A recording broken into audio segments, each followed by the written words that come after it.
আসসালামু আলাইকুম রহমতুল্লাহ। সম্মানিত মুসলিম ভাই ও বোনেরা, আমরা রমাদানের চতুর্থ দর্শে আপনাদের সামনে আজকে বলবো মুফাত্তিরাতুস সাওম, অর্থাৎ যেসব কারণে মানুষের সিয়াম ভঙ্গ হয়ে যায় বা রোজা ভঙ্গ হয়ে যায়, মুবতিলাতুস সিয়াম যেটা বলা হয়। সম্মানিত বন্ধুগণ, কয়েকটি কাজ করলে রোজা নষ্ট হয়ে যায়। তার সংক্ষিপ্ত রূপরেখা হলো যে রোজা থেকে কেউ যদি স্বামী স্ত্রী মেলামেশা করে, অথবা হস্তমৈথুনের মাধ্যমে বীর্য নির্গত করে, অথবা খায় ও পান করে।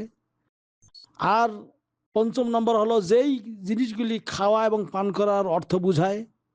রমজান মাসে রোজা অবস্থায় যদি নিজের রক্ত বের করে হেজামা ইত্যাদির মাধ্যমে, ইচ্ছা করে কেউ যদি বমি করে, আর মহিলাদের যদি হায়েজ নেফাসের রক্ত বের হওয়া শুরু হয়, তাহলে এই কাজগুলির কারণে রোজা নষ্ট হয়ে যায়।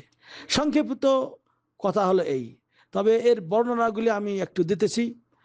বিশেষ করে রোজা অবস্থায় স্বামী স্ত্রী মেলামেশা করা নিষেধ, কিন্তু রাতের বেলায় আপনি করতে পারবেন। যেমন আল্লাহ বলছেন, ফাল আনা বাশিরুহুন্না ওয়াবতাগু মা কাতাবাল্লাহু লাকুম, তোমরা এখন থেকে রাতের বেলায়, আগে রাতের বেলাও, রোজা থেকে রাতের বেলাও স্বামী স্ত্রী মেলামেশা করা নিষেধ ছিল, কিন্তু আল্লাহ বলছেন ফাল আন বাশিরুহুন্না, এখন তোমরা তাদের সঙ্গে মেলামেশা করতে পারবে। অবতাগু মা কাতাবাল্লাহু লাকুম, আল্লাহ তোমাদের ভাগ্যে যা লিখেছেন সন্তান ইত্যাদি, সেগুলি তোমরা আল্লাহর কাছে কামনা করতে পারবে রমজান মাসের রাতের বেলায়।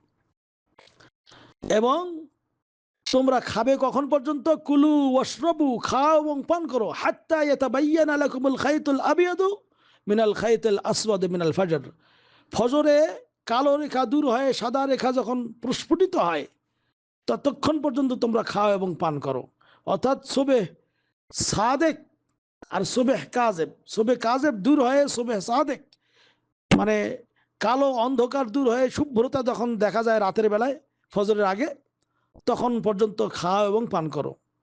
সুম্মা আতিম্মুস সিয়ামা ইলাল লাইল, এরপর রাত পর্যন্ত, অর্থাৎ সূর্য ডুবা পর্যন্ত, তখন থেকে নিয়ে ফজর উদয় থেকে নিয়ে সূর্য অস্ত যাওয়া পর্যন্ত তোমরা রোজা পূর্ণ করো। সূরা বাকারা 187 নম্বর আয়াতে বলা হয়েছে। তো এই আয়াতে বিশেষ করে আপনার যেই জিনিসটি উল্লেখ করা হয়েছে যে দিনের বেলায় স্বামী স্ত্রী মেলামেশা করলে আপনার রোজা নষ্ট হয়ে যাবে। তারপর কেউ যদি খায় এবং পান করে, রোজা নষ্ট হবে। অথবা খাওয়া এবং পান করা বুঝায় এমন জিনিস ব্যবহার করে, যেমন মনে করেন খাবার ইনজেকশন, খাবার স্যালাইন, রক্তের ইনজেকশন গ্রহণ করা রমজান মাসে দিনের বেলায়, তাহলে তার রোজা নষ্ট হবে। কিন্তু ওই কাজগুলি রাতে করবে। রমজান মাসে দিনের বেলায় যদি ইচ্ছা করে কেউ হস্তমৈথুন বা যে কোনো উপায়ে বীর্য নির্গত করে, তাহলে তার রোজা নষ্ট হবে। কিন্তু কেউ ঘুমিয়ে গেছেন, তার স্বপ্নদোষ হয়ে গেছে, তাতে তার রোজা নষ্ট হবে না। আর একটি হলো যে আফতার আল হাজিম ওয়াল মাহজুম, এক হাদিসে এসেছে যে সে যে শিঙ্গা লাগায় এবং যারা লাগানো হয় উভয়ের রোজা নষ্ট হয়ে যায়। এই হাদিসটি আবু দাউদে বর্ণিত রয়েছে। শেখ আলবানী এটাকে সহি বলেছেন। অর্থাৎ এই জন্য আপনার রক্ত প্রবাহিত করা, কেউ যদি স্বেচ্ছায় রক্তদান করে রোজা থেকে, তাহলে তার রোজা নষ্ট হয়ে যাবে। তো অনুরূপভাবে আর একটা হাদিসে এসেছে, নবী করিম সাল্লাল্লাহু আলাইহি ওয়াসাল্লাম বলতেছেন যে মানুষ রোজা রাখে কেন? ইয়াতরুক তুআমুহু ওয়া শারাবুহু ওয়া শাহওয়াহ মিন আজলি, আল্লাহকে সন্তুষ্ট করার জন্য তার খানা পিনা, তার প্রবৃত্তির চাহিদা ইত্যাদি পরিহার করে। সহিহ বুখারী মুসলিমে হাদিস রয়েছে। তো এখন কেউ যদি ইচ্ছা করে, মনে করুন তার হস্তমৈথুন করলো, তাহলে কিন্তু সেটা রোজা হইল না। তো এরকম করে আরেকটি হলো রোজা থেকে কেউ যদি, আল্লাহ নবী সাল্লাল্লাহু আলাইহি ওয়াসাল্লাম বলতেছেন ওয়াবালিগ ফিল ইসতিনশাক ইল্লা আন তাকুনা সায়মা, রোজা থাকা অবস্থায় আপনার নাকের ভেতরে পানি দিয়ে খুব জোরে টানা যাবে না, কারণ নাকের ভেতর দিয়ে আপনার পানিটা ভেতরে পেটের মধ্যে চলে যেতে পারে। সহিহ তিরমিজিতে এটা বর্ণিত রয়েছে। তারপর অনুরূপভাবে যদি কোনো ব্যক্তি মনে করেন ইচ্ছা করে বমি করে, তাহলে তার রোজা নষ্ট হবে। কারণ হাদিসে এসেছে মান জারাআহুল কায়উ ফালাইসা আলাইহি কাজা ওয়া মান ইসতাকা আমাদান ফালইয়াকজি, রাওয়াহু তিরমিজি। তিরমিজির 720 নম্বর হাদিসে বলা হয়েছে, যে ব্যক্তির অনিচ্ছা সত্ত্বেও এমনি বমি হলো, তাহলে তার রোজা নষ্ট হবে না।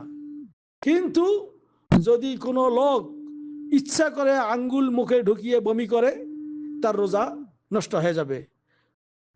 অনুরূপভাবে মহিলাদের হায়েজ, নেফাস ইত্যাদি শুরু হলে তার রোজা নষ্ট হবে। যেমন হাদিসে এসেছে, আলাইসাত ইজা হাজাত লাম তুসাল্লি ওয়ালা তাসুম। নবী করিম সাল্লাল্লাহু আলাইহি ওয়াসাল্লাম নারীদের ক্ষেত্রে বলেছেন, হে নারীরা, তোমরা যখন তোমাদের হায়েজ অর্থাৎ মিন্স শুরু হবে তখন তোমরা নামাজ পড়ো না, রোজাও রাখো না। সহিহ বুখারীতে এটা রয়েছে।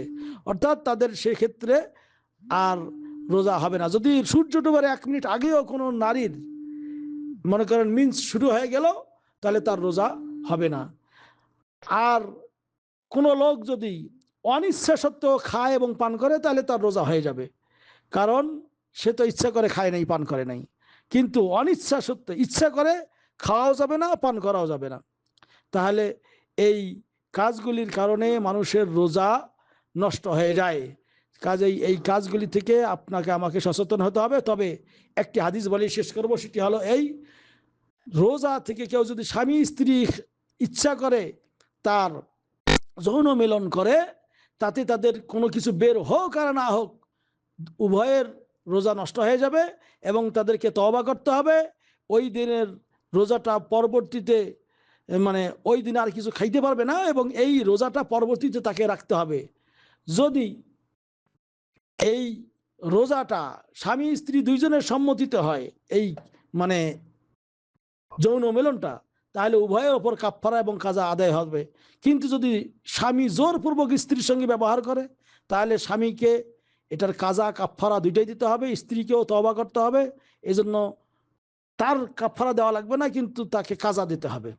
আর যদি তারও কিছুটা মত ছিল, এরকমভাবে যদি এর কাজ হয়ে যায়, তাহলে তাদেরকে কাফফারা দিতে হবে। আর তার কাফফারাটা কি?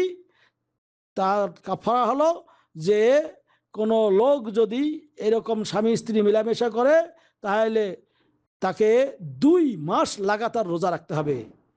সেটা যদি সম্ভব না হয়, তাহলে ফাইতআমু সিত্তিনা মিসকিনা, তাহলে 60 জন মিসকিনকে খাওয়াইতে হবে। আর প্রথম কথা হলো, যদি না হয় তাই একটা গোলাম আজাদ করতে হবে। বর্তমান গোলাম আজাদ নেই, কাজেই হয় 2 মাস রোজা রাখবে অথবা 60 জন মিসকিনকে খাওয়াইতে হবে। সহিহ বুখারী 1936 নম্বর এবং সহিহ মুসলিম 1111 নম্বর হাদিসে বর্ণিত রয়েছে। আসুন আমরা এই রোজা ভঙ্গকারী বিষয়গুলি থেকে দূরে থাকি এবং সহিভাবে রোজা রাখি। এই তৌফিক যেন আল্লাহ দান করেন। আমিন। ওয়া সাল্লাল্লাহু আলা নবিয়িনা মুহাম্মদ। আসসালামু আলাইকুম ওয়া রাহমাতুল্লাহ।